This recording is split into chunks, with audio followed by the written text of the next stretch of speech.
کیا آپ نے کبھی غور و فکر کیا ہے؟ ہم روز سورج، چاند اور ستارے دیکھتے ہیں، لیکن ان کے پیچھے حقیقت کو نہیں دیکھتے۔ ہر چیز ہمیں ایک اشارہ دے رہی ہے کہ ایک خالق موجود ہے جو یہ پورا نظام بہترین انداز میں چلا رہا ہے۔ اللہ تبارک و تعالی نے اس چیز کو قرآن کریم میں یوں بیان کیا: اعوذ باللہ من الشیطان الرجیم، لا تدرکہ الابصار وہو یدرکہ الابصار۔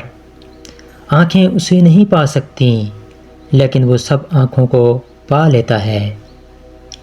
اللہ تبارک و تعالی نے اس آیت میں یہ بیان فرمایا کہ اللہ انسان کی آنکھوں سے نہیں دیکھا جا سکتا، لیکن وہ ہر چیز کو دیکھ پا رہا ہے۔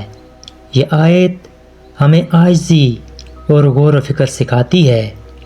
اصل ایمان دیکھنے پر نہیں بلکہ یقین پر ہے کہ ہمیں اللہ تبارک و تعالی کا کامل یقین ہونا چاہیے۔